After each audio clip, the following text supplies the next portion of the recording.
My mother-in-law took my vintage skeleton key collection to pawn for a new phone, but I reported her to the police. Now she's forced to pay to get out of trouble. My mother-in-law is insanely entitled, and my wife's enabling of her has made our marriage very difficult at times. My mother-in-law has come to us for money frequently because she keeps spending herself into debt, as she's a hoarder and a shopaholic. Her house is full of garbage, junk, and unopened items she never uses. The house is also rodent-infested. She has one semi-clean room in the whole house, which is the master bedroom. She set it up like a small studio apartment with a futon to sleep on and use as a couch, an entertainment center with a TV and streaming services, and a makeshift kitchen consisting of the adjoining bathroom, a mini-fridge, and a microwave. My mother-in-law is also overweight because she eats out frequently. Recently, my mother-in-law came to us specifically wanting me to buy her a new smartphone as an unprompted gift. She threw a massive fit when I refused, and I mean a full-blown, childlike temper tantrum. Why did she want a new phone so suddenly? Hers was only 2 years old. That's literally it. As far as I know, it still worked fine, and even my wife has confirmed this. But my mother-in-law was adamant that she deserved a new phone. Before leaving, she yelled at us, saying we're supposed to be pampering her now that she's an old woman. She's 53. My wife also didn't want to buy her mother the phone because she had given her money not long ago to ensure her bills were paid. I have quite a collection of vintage skeleton keys, and I mean good ones. For example, keys from particular hotels, large ornate sergeants, brass railroad keys, reading hardware, etc. My collection as a whole should easily be worth $2,000 to $3,000. Some of those keys are extremely rare. I kept them in a locked display cabinet, but a few days ago, I came home to find my entire collection gone. The cabinet had been forced open. I checked the security cameras for the living room and saw my mother-in-law forcing open the cabinet with a small crowbar. She then placed all the keys in a couple of boxes she had brought with her and left. I immediately called my mother-in-law and demanded that she return my collection. She nonchalantly told me that she had already sold the entire collection at a pawn shop and used the money to buy her new phone. Then she said it was my fault and that she had to do it because I wouldn't give her the money. My wife was seemingly on my side until I said I was going to call the police. She begged me to drop it and even suggested I just start a new collection. I refused to let it go because many of those keys are not only expensive but they're also irreplaceable. I spent 10 years building the collection. However, my wife kept blowing up at me, telling me to just let it go. Would I be wrong if I went to the police? Update: 5 days later. Thank you, everybody, for the comments and advice. It finally made me realize that I was the only one keeping my marriage afloat, and it would likely never get any better if my wife wasn't on my side, even when her own mother stole something irreplaceable from me. This is going to be long, so TLDR. My mother-in-law got arrested, I got my keys back, and I'm divorcing my wife. To answer some quick questions I've received before getting into the nitty-gritty. How did my mother-in-law get into the house? My wife unilaterally gave her a key when we moved in. That's why. Why did I have surveillance cameras in the living room? Really, wouldn't you if you had something valuable on display there? Is my mother-in-law on substances? No idea. She's always been crazy. Did my mother-in-law steal from us before? Not that I've been able to tell, and I've checked everything I could think of. What kind of phone did my mother-in-law get? I have no clue, but probably one of the cheaper smartphones given the amount of money she got from selling my stuff unless she's on a payment plan. Did my wife use my money to placate her mother before? Yes, she did. We primarily have separate accounts, but we also have a joint account for bills, which isn't used for savings. In 2 years of marriage, I'd say this happened about 5 times. Each time my wife took money from the joint account for her mother, she replaced it on her next payday, though in hindsight, I think she only did so because she knew I wouldn't let it go. She'd always have an attitude with me for a few days after. I was in a bad marriage fog before, but this situation snapped me out of it. Will I lock down my credit? I already have, though I doubt my wife or her mother would be so foolish to try something like that, especially after my mother-in-law was recently arrested. Now, back to what happened that day. The police arrived and took my statement a little over an hour after I called the non-emergency line. I had the video footage and documentation of my collection ready. I also had texts that I had purposely obtained from my mother-in-law to bait her into a confession. I wanted to gather as much evidence as possible so she couldn't lie to the police. When I texted her demanding she return my collection, she actually said, LOL, and told me there was no chance. She even boasted that she thought I was a pathetic son-in-law and that my key collection was tacky anyway. I asked her to at least tell me which pawn shop she sold the keys to so I could try to buy them back, and how much they paid her. The dimwit admitted it all with glee in the texts. By the time the police arrived, I had everything I needed to back up my case. The cops took the matter more seriously than I expected. I was worried they might call it a civil matter since the thief was my mother-in-law and she had a key to the house. However, they arrested her not long after. The police even went to the pawn shop before it closed to retrieve my collection. I got everything back from the police after a couple of days. For now, I've placed the collection in a safe, secure location that no one can access. The pawn shop gave up the entire key collection to the police right away, like it was a bag of hot potatoes. I scrutinized every important key that was returned, and as far as I can tell, everything is there. That was a huge relief. I took time off work and barely slept for 2 days because of this ordeal. As for the cabinet my mother-in-law broke into, it's pretty much a total loss. She mangled the lock and doors while prying it open. Thankfully, it wasn't an antique, just something I got used for $50, so I'm planning to take it to the landfill eventually. From her texts, I found out my mother-in-law sold the entire collection to the pawn shop for a whopping $300. For a collection of hundreds of antique keys valued at $2 to $3 grand, that low number felt like a punch in the gut. The pawnbroker likely knew the collection could be worth much more as a whole. It's not exactly hitting the jackpot, but money is still money, especially when a clueless little lady walks in with a box of valuables. Anyway, the repayment to the pawn shop was supposed to be my mother-in-law's responsibility, but my wife ended up covering it with money from our joint account. According to the shop owner, my mother-in-law told them the key collection belonged to her deceased husband and that she was tired of it sitting in storage, so they believed her. Just to be clear though, she's not a widow. Her husband divorced her and left the state about 15 years ago. My mother-in-law lives off Social Security and food stamps, and she also holds garage sales every few months. She often demands our soda and beer cans so she can get the deposit money by recycling them. She doesn't drive but gets around on an electric scooter that tows a bicycle trailer. She lives in a house that's long been paid off and wouldn't have money problems if she didn't overspend every month. And of course, she always relies on my wife to pick up the slack when she falls short. My wife and I got into a huge fight when she got home because I had her mother arrested. I told her I was done with her enabling her toxic mother. I said I would change the locks immediately and ban her mother from the house. I also told her that either we get marriage counseling or I'd be inquiring about my options for separation with an attorney.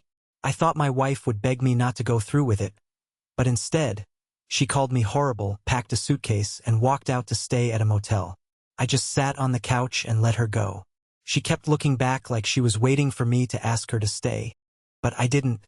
In the morning, she texted me saying she'd be bailing her mother out and wanted me to transfer her the money since I was the one who got her mother arrested. When I said no, she replied with a sarcastic, "Wow." And that was it. Not long after, I had a gut feeling and checked the balance on our shared bank account. My wife had taken out a significant amount of money. I wasn't sure if all that money was needed for bail, so I called the pawn shop. Later, the owner confirmed that my wife had come in and paid him back the $300 her mother received for the keys. He was also quite angry and made it clear he didn't want any of us in his shop ever again. I understood his frustration, and oddly enough, we ended up having a fairly long conversation.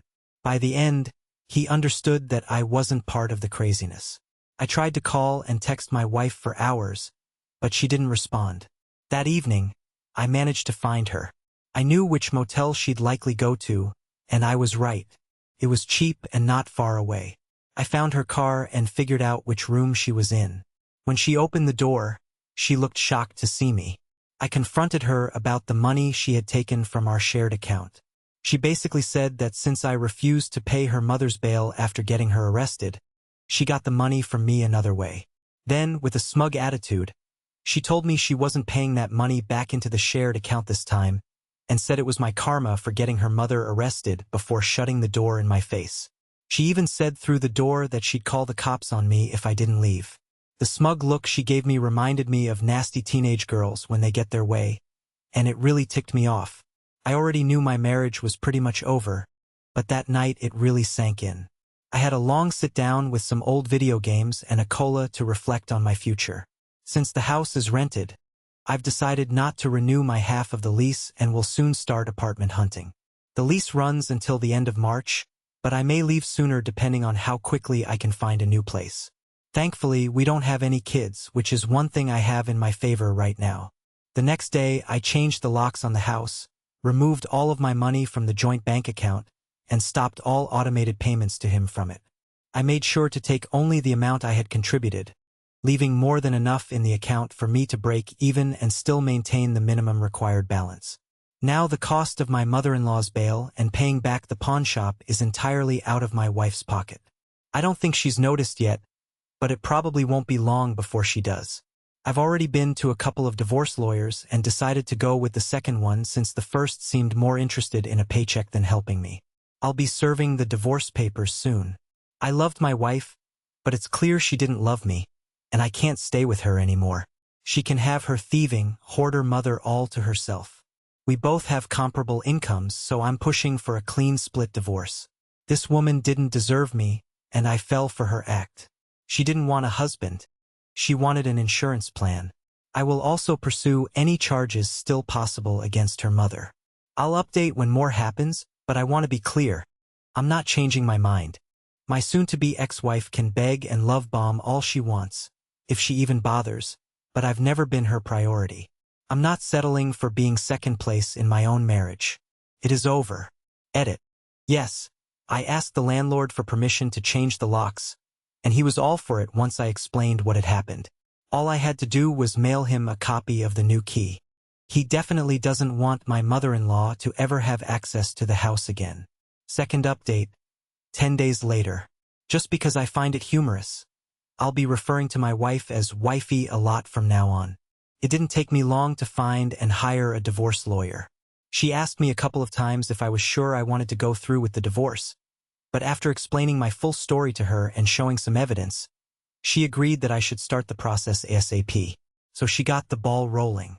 This divorce is definitely going to cost me, but I don't care. I'll rebuild my savings later as a free man. I never even wanted to rent the house I'm living in now. Wifey pushed for that. I'd have been perfectly happy staying in the old apartment we used to share until we could actually afford to buy a house together. But that's obviously never happening. Once we separate, I'll be paying a lot less for an apartment. Before coming home, wifey had spent some time at a cheap motel after bailing her mother out of jail. She even threatened to call the police on me when I went to see her there. While she was away, I changed the locks with my landlord's permission and sent her a text letting her know. But I guess she didn't bother to read it because she never responded. When she finally came home, she started pounding on the door and screaming at me to let her in. I just watched her through the video doorbell and let her go at it for a while until she eventually got on her phone to call me. I was already walking home from having dinner with my best friend when she called, so I pointed out the text she hadn't read. When I got home to let her in, she looked puffy-cheeked, teary-eyed, and red-faced. I handed her a new key and told her that if she gave a copy to her mother again, I'd be notifying our landlord. They were already very upset that she had given her mother a key in the first place. I wasn't sure what the landlord could have done, but it was enough to get wifey to comply for the time being. Plus, I'm not planning to live here much longer anyway. My mother-in-law still refuses to believe she did anything wrong and plays the victim to wifey every chance she gets. She's no longer allowed over for obvious reasons, but both she and wifey have been calling me a monster repeatedly. I'm just glad my mother-in-law doesn't have any friends. Otherwise, she'd definitely be spreading her twisted version of the story to paint me as the villain. She was told the rough value of my key collection and the kind of felony charges she might face. Even though my collection was returned intact, she could still be looking at legal consequences, although the charges might get reduced. I'd like to hope she gets a decent punishment, but I'm not counting on the system to throw the book at a manipulative person like her. As I mentioned in my previous post, wifey paid her mother's bail and reimbursed the pawn shop with money from our joint bank account, then smugly told me she wouldn't be putting the money back. It was a terrible power move, her way of trying to stick all the costs on me. Since then, I removed everything I had in that account and stopped all future payments so she couldn't spend my money too. I've also changed my passwords to pretty much everything. When wifey finally checked the account a couple of days ago, she flipped out because it meant that what she paid for her mother's bail and reimbursing the pawn shop was coming out of her money only. She no longer had access to my funds to supplement her own. I just ignored her tantrum, went into the home office, and watched anime on my computer. She banged on the door for a while demanding I talk to her, but I stayed quiet and put on my headphones.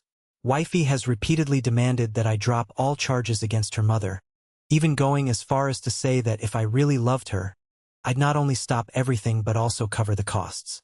When I kept refusing, she moved into the spare bedroom.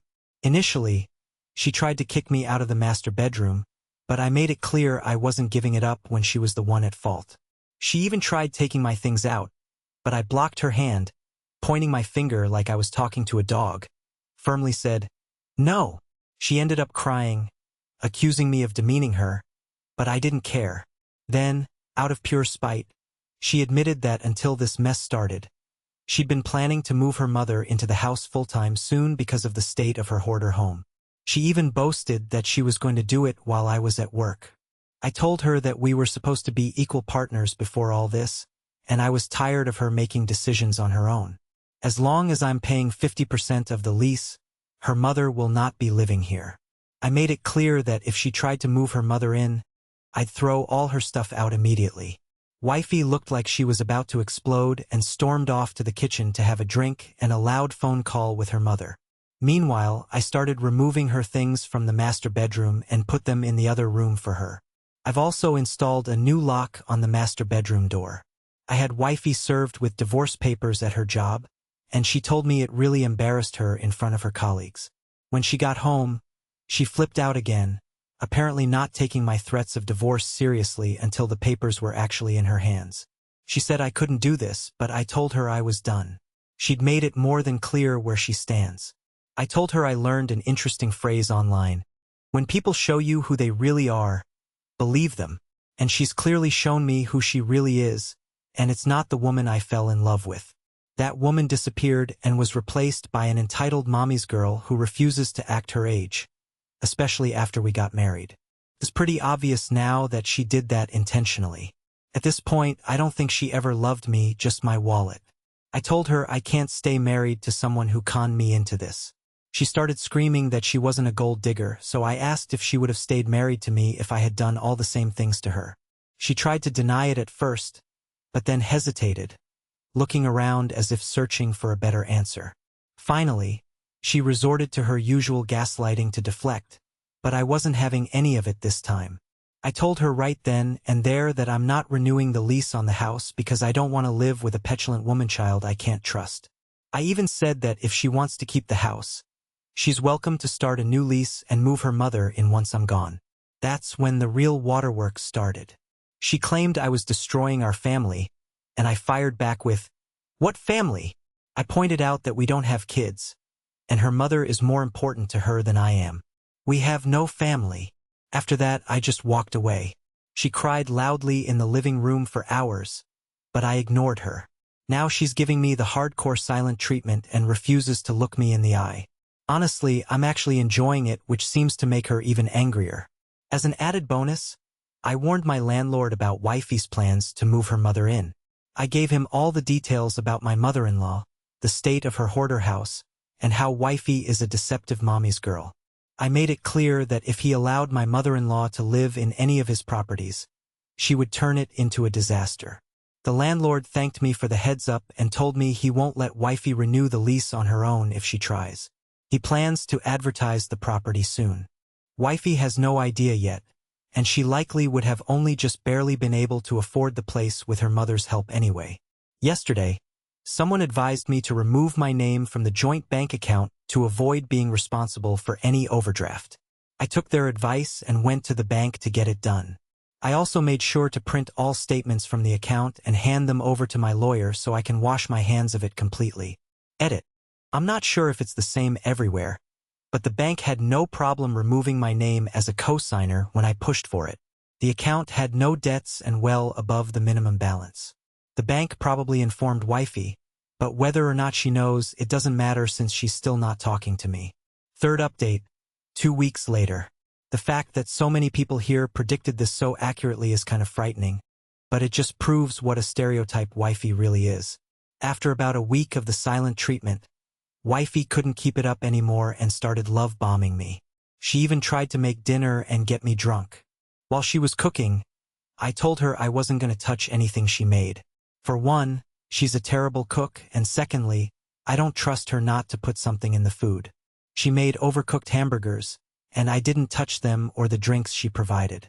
The beer was already opened. She started crying, saying I was being mean for not eating her food. I coldly told her it was because I can't trust her anymore. She snapped back that it's not like she cheated on me or anything. I responded that she may as well have cheated since her mother was always more important to her than me, the man she married. You can't keep a marriage together by treating your spouse as secondary. Wifey broke down crying again and tried to change the subject, begging me to stop the divorce. She said we could finally get the marriage counseling I'd wanted and promised she'd never try to have her mother live with us. I told her it was far too late for that. She had her chance and she blew it badly. She's already made it very clear where her priorities lie. In the past 2 years, she made no real effort to improve, only acting nicer in public. Why would I want to stay in such a toxic relationship? For once, she had to answer truthfully and admitted that she likely would have left me if I'd done the same things to her. But she still kept trying to convince me not to go through with the divorce, saying we could work things out. I couldn't listen to it anymore, so I just walked away and went into the office again. Wifey didn't stop and even tried to initiate intimacy multiple times. She tried touching me, running her fingers through my hair, and getting on her knees to entice me, but I didn't take the bait and stonewalled her attempts. She ended up gaslighting me with the "am I not good enough?" line. I told her she used to be, but I just can't see her that way anymore. After I told wifey I couldn't see her that way anymore, she hit the bottle hard and ended up puking in the kitchen. At this point, I wouldn't put it past her to try and baby trap or frame me, so I've been locking the door when I sleep and even installed a hidden camera in the room. I want out of this house, but I can't leave until my new place is ready. Wifey has doubled down, sobbing and begging me not to go through with the separation and divorce, but nothing is changing my mind. I've already secured an apartment that'll be available in early to mid-March and have notified all utilities about the upcoming change. Now wifey's freaking out even more because she has to find a place for herself, but I don't really care where she ends up. I'm just glad I'll be free of this house soon. I've also made sure not to tell her where my new apartment is, and she's tried to get that information out of me 3 times already. As soon as my new apartment is ready, I'll start moving my things in. I'll be taking the bed from the guest room since I paid for it, and it'll be easier to move. It's a queen size, whereas the one in the master bedroom is a king. Wifey can keep the bulk of the furniture. She can leave it for the next tenant or sell it. I don't care anymore. The apartment I'm moving into is a 1-bedroom, and though the previous tenant left it in bad shape, it's getting remodeled. I chose this place because not only is the rent far cheaper than the house, but I'll also be much closer to my job, close enough to walk or bike to work. I haven't ridden a bike in years because wifey never wanted to, which is another thing she held me back from. So once I move, one of the first things I'm going to do is buy a bike. Edit. To clarify, wifey is the only one who's been drinking. I've avoided booze for a while now. Edit. I've received a lot of comments judging me based on this post alone. I'm not acting this way for no reason. Please read my prior post to understand what led to this. Edit. To explain the bike situation, wifey hates bikes and never wanted to ride with me, which made me gradually lose interest. Eventually, she threw out my old bike without asking me. I wasn't too mad since it was in bad shape, but I never replaced it, and that's on me. I'm still deciding what kind of bike to get, either a street MTB, a classic road bike, or a fixie. Fourth update, 4 months later. I've decided I will no longer refer to my soon-to-be ex-wife as wifey. Even that feels wrong now. So from now on, I'll just refer to her as my soon-to-be ex-wife. At first, I thought nothing came of it as weeks went by, but I guess someone did look into it because my mother-in-law's house was eventually inspected. The house was found to be in even worse shape than I had imagined. It was not only a serious fire hazard to itself and everything around it, rodent-infested, but there were also exposed electrical wires, a roof leak that had been left unfixed for years causing severe rot damage, and black mold. The outside of the house didn't look that bad, and since it was in a neighborhood full of old houses that looked similar, no one had reported it until I did. My soon-to-be ex-wife figured out it was me who reported her mother, given the timing and everything. She came home and ranted about all the things her mother told her the inspector had found and how her mother was likely to lose her house now. But honestly, it was only a matter of time before something like that happened. If I hadn't reported her mother, someone else eventually would have. She screamed at me, calling me a horrible, deceitful person. I calmly asked her if she wanted to be the pot or the kettle, then reminded her of all the reasons why we were separating. I ended up losing my cool and ranted at her, saying that her enabling of her mother caused this. Her acting like it wasn't important when her mother stole my irreplaceable skeleton key collection, which I'd spent a decade building, caused this. Her selfish, unilateral decision-making and bratty behavior since we got married caused this. Couples are supposed to make decisions together, but she kept making them for both of us without even asking for my input. So for once, I made a unilateral decision of my own and reported her mother's hoarding. It needed to be reported anyway because it's a danger to both her and the people around her. I told my soon-to-be ex-wife that I was sick of constantly sucking it up, letting things slide while they acted like I was the bad guy and walked all over me.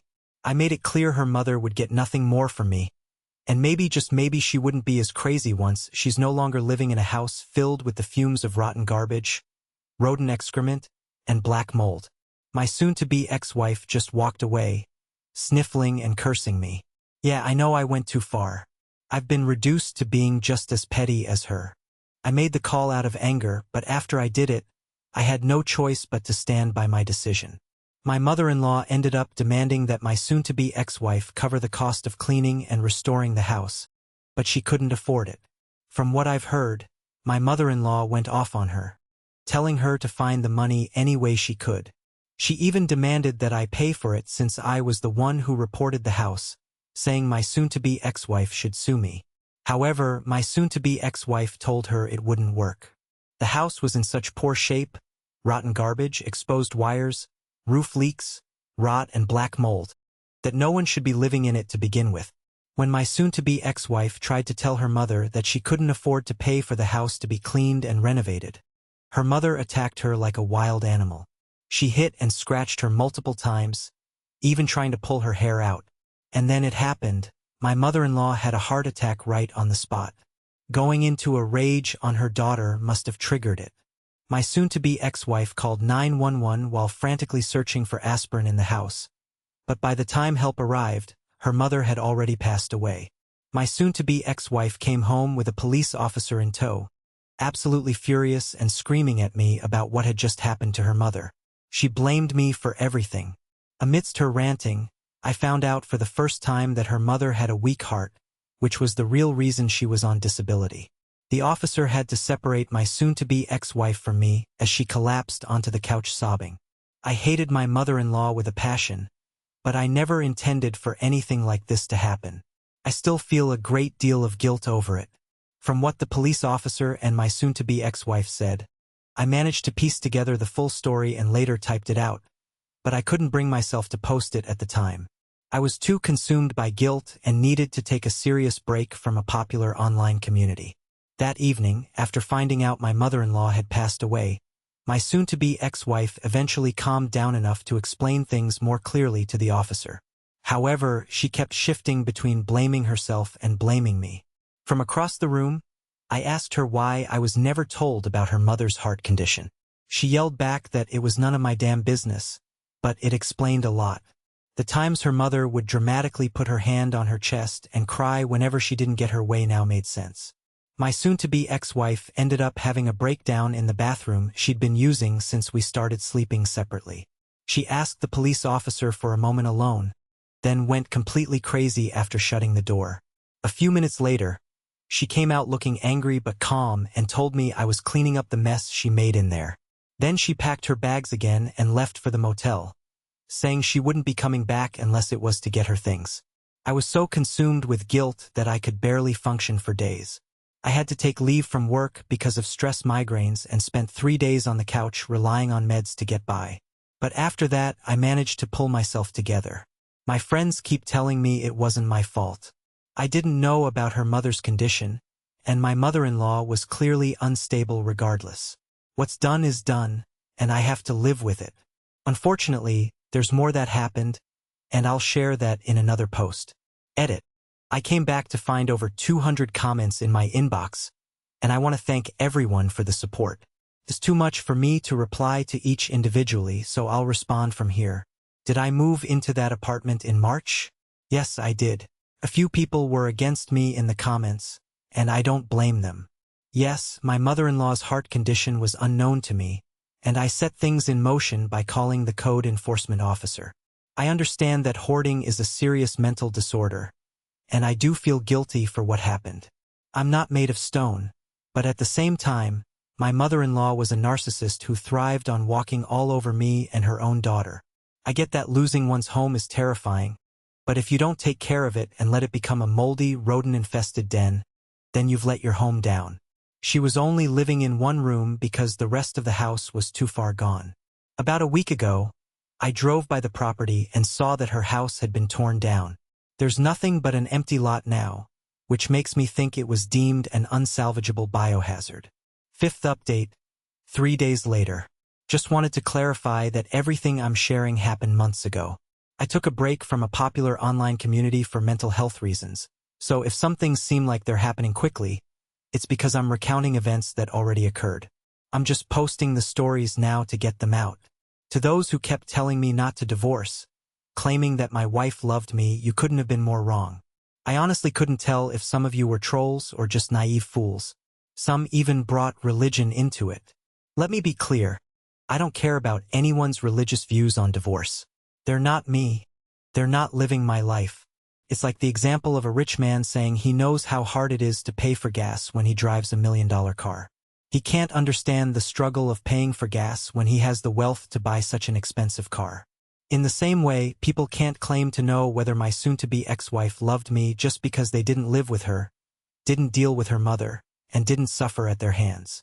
So they have no valid reason to say they knew better. My soon-to-be ex-wife pretty much admitted to my face that she only married me for financial security. So yeah, I was right all along. She spent years grooming me so she could trap me in marriage and walk all over me. And yes, she had plans to baby trap me. After I initiated the divorce, I've confirmed this. After her mother died, she dropped any pretense of wanting to save the marriage. In my last post, I explained how I reported my mother-in-law's hoarding, which led to her house being inspected and scheduled for condemnation. She demanded that my soon-to-be ex-wife pay for the repairs, but when my ex said she couldn't, her mother went completely ape on her and then died from a heart attack shortly after. Turns out she had a congenital heart condition, something I didn't know about until after she passed. For years, I was told she was only on disability for mental health issues, but she actually had a weak heart. The stress of potentially losing the only home she had lived in for decades likely pushed her over the edge, and her heart gave out when she attacked her daughter for not being able to afford the repairs. I still feel guilty about what happened, but it's in the past now.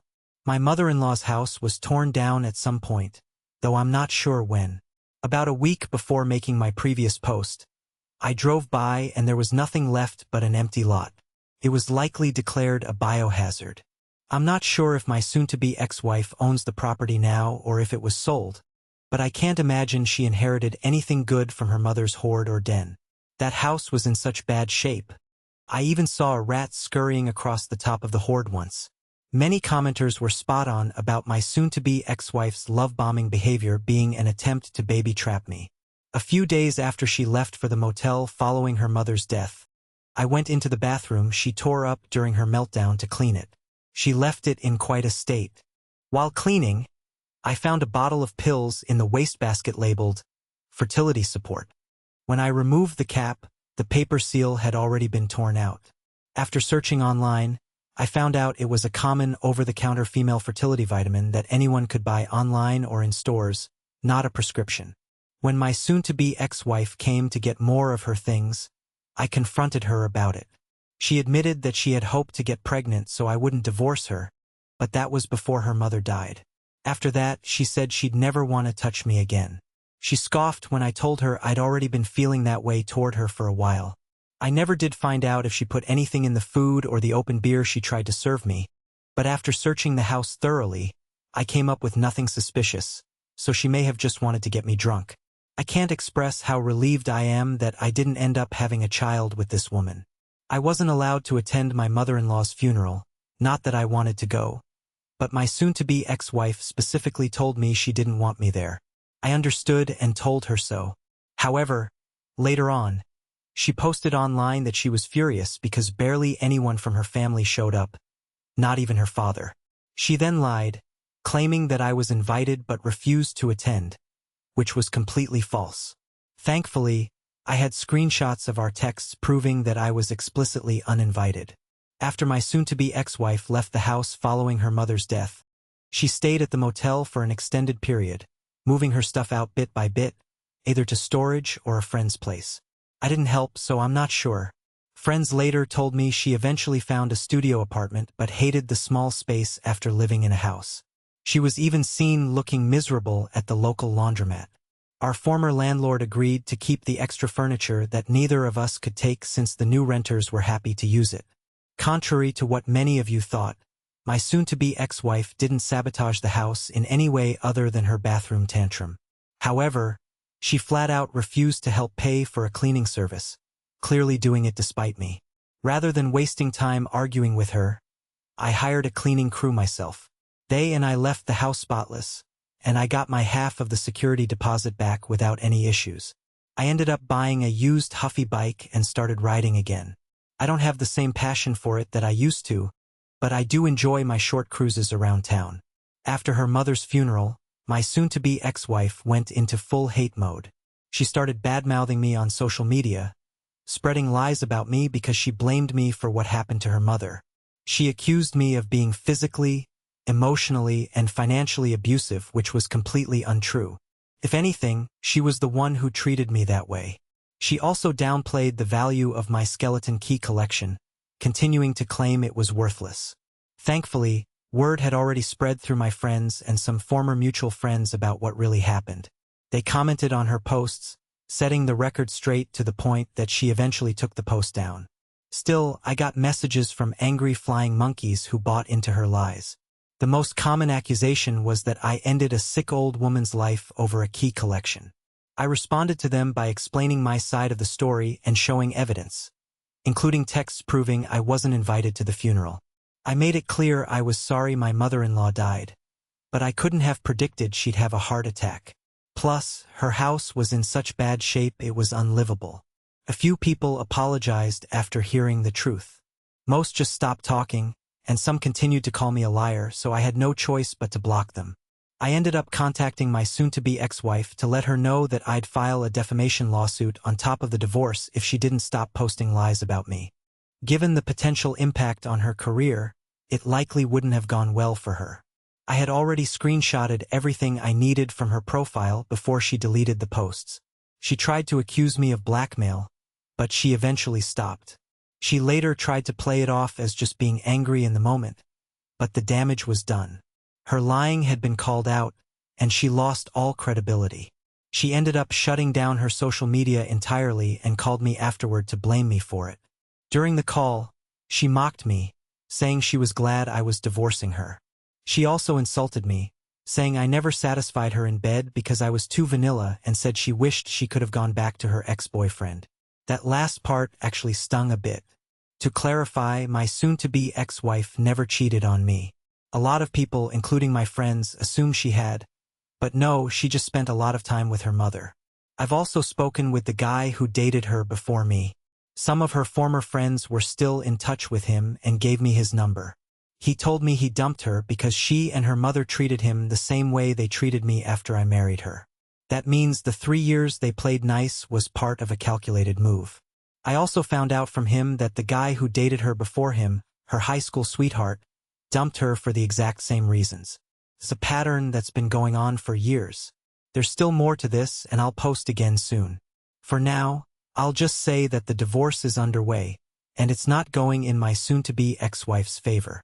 6th update, 6 days later. To clarify, since some people didn't know before, everything I've been posting happened months ago, which is why I've been able to share these events so quickly. After the social media drama, my soon-to-be ex-wife tried one last desperate move to get back at me. She tracked down my mother, with whom I've been no contact. She probably found her through a popular social media site, as I know my mother has an active profile there. My soon-to-be ex-wife knew exactly why I went no contact with my mother. I told her for years about the things my narcissistic mother put me through. But she went to see her anyway. Whether she was looking for a replacement maternal figure or doing it just to spite me, or maybe both, it's clear that she's petty AF. Despite being years of no contact with my mother, she wasn't far away since I never moved too far from where I was raised. My soon-to-be ex-wife fed her a very embellished sob story. I got a call from a number I didn't recognize, and it turned out to be my mother.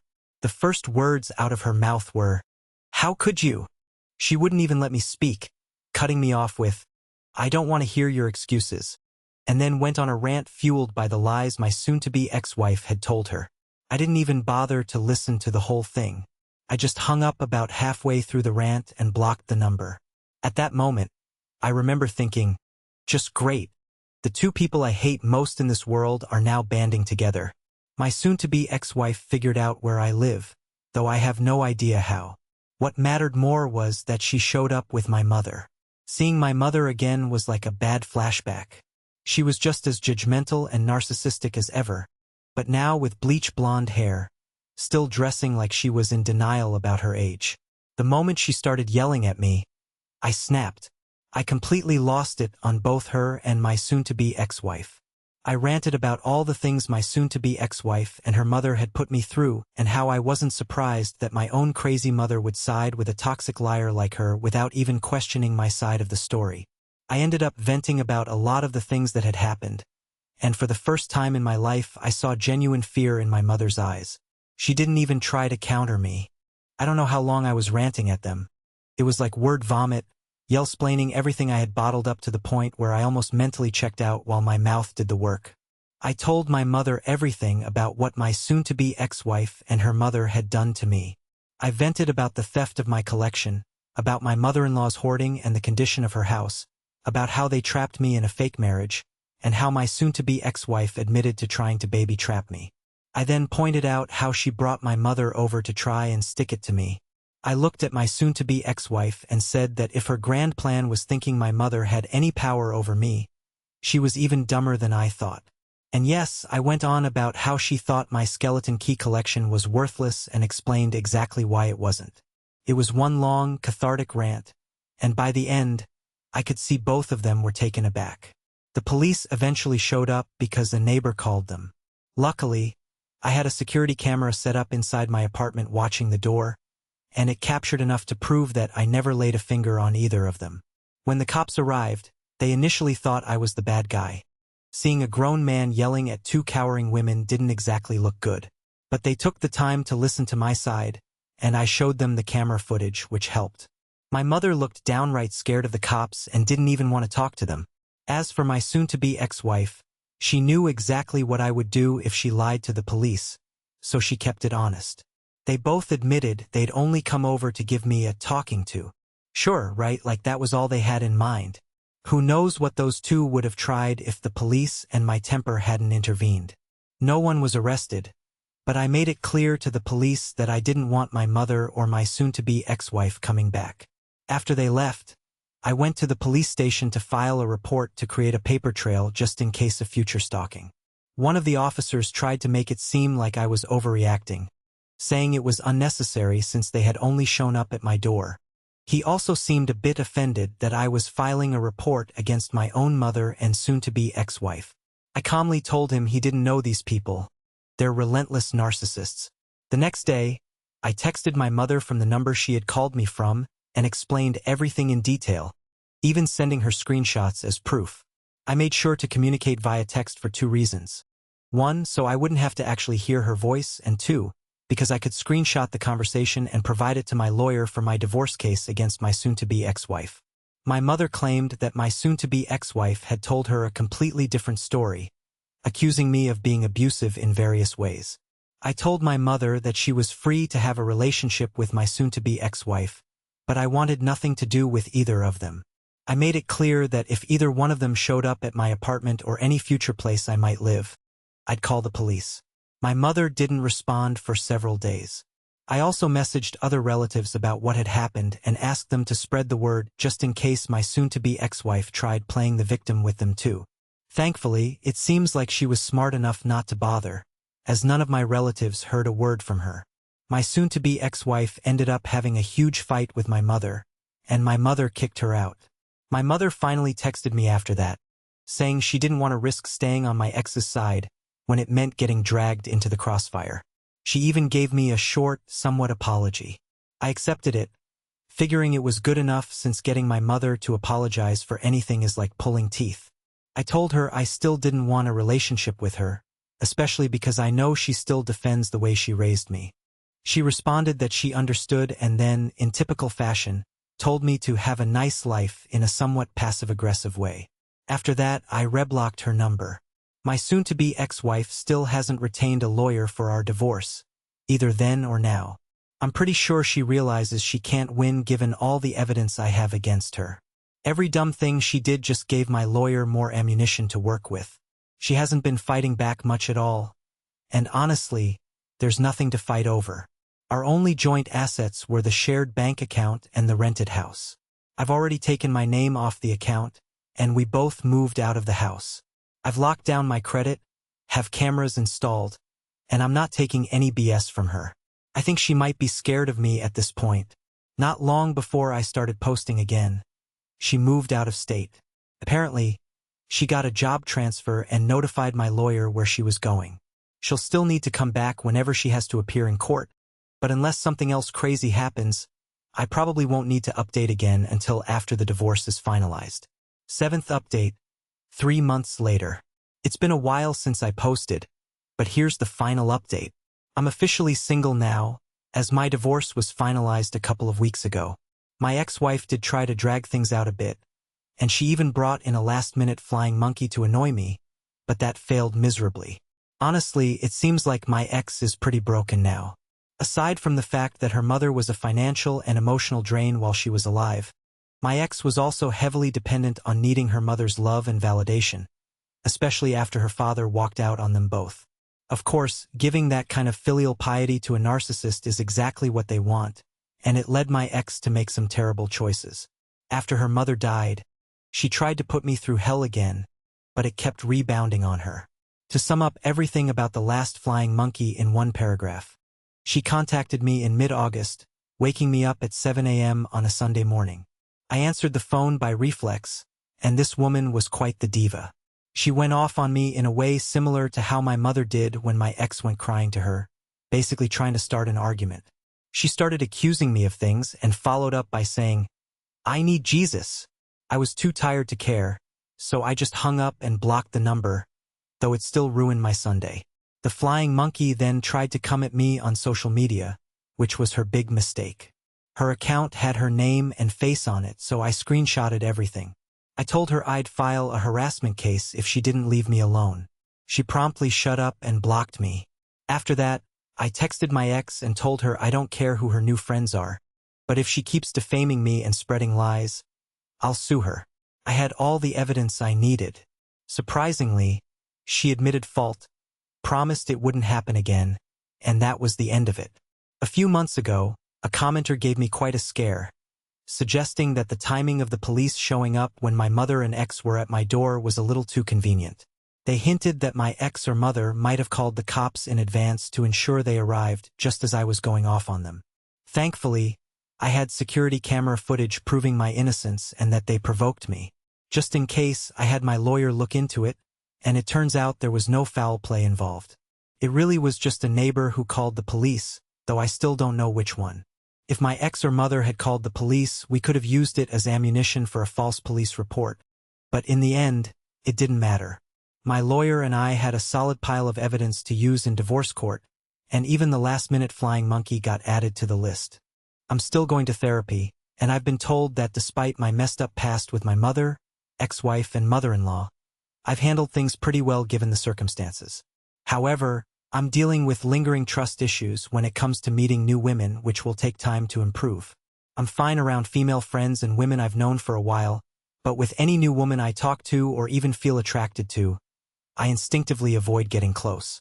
My therapist agreed that my decision to swear off marriage for the rest of my life is completely valid and that not everyone needs to conform to the idea of marriage. But deep down, I'm still seeing any new woman as someone to avoid to protect myself. I've been working on getting better about it, but it's a slow process. In the end, my ex basically admitted surrender in divorce court and eventually transferred out of her job, moving to another state. The only time I saw her in person again was at the final divorce hearing. Unlike me, she never hired a lawyer for the divorce, probably because she knew she was already screwed or maybe she just couldn't afford one. Her finances weren't as good as mine, largely because she'd given a lot of money to her mother. During the divorce, I found out that her credit wasn't great, not technically in the toilet, but she had debts going back to before we were even married. I don't know the specifics of those debts, but she admitted that she was hoping for my help to pay them off. In fact, her plan was to turn me into her lapdog and make me take care of those debts. But as we know, she and her mother pushed all the wrong buttons and I rebelled. Everything I've shared in past posts shows how messy it got, but at least the divorce confirmed what I had already known. She was only in the marriage for financial security. During the divorce hearings, my ex mostly avoided insulting me or even making eye contact. At first, she tried to act overly scared of me and still claimed her mother's death was my fault. I owned up to reporting my mother-in-law's hoarder house, but I explained that I could never have predicted she'd have a heart attack. The house was unlivable and dangerous, not only to my mother-in-law but also to the people around it. The judge was appalled by the information on the house's condition, and my ex couldn't deny any of it. The judge also saw right through her manipulation tactics, especially after reviewing the stack of evidence I had on her and her mother. Once called out, my ex stopped crying, straightened up, and just looked defeated. Right after the divorce was finalized, my ex stormed out the door, and that was the last time I saw her in person. We didn't have any real shared assets. The house we used to live in together was rented. We both owned our vehicles outright under our own names. We didn't have kids, and we both made about the same amount of money. However, I still had the advantage with the recordings, security camera footage, bank records, screenshots from social media, texts, the situation of her getting my mother involved, the flying monkeys, and other things I've mentioned in these posts. My ex didn't deny anything after seeing all the evidence. In the end, she just talked about random things before finally agreeing to an amicable, clean-split divorce, no alimony, and we went our separate ways. Someone here also advised me to petition for my ex to change back to her maiden name, which I did. She agreed to it with no issue. For whatever reason, she called me, and we spoke one last time over the phone just last week. She admitted that while she still hates my guts with a passion, she finally realized what her toxic mother had done to her. I'm not sure how much I believe that, but it doesn't matter anymore. She said she'd made new friends after moving and for once was only having to support herself and no one else. I wished her well, and that was that.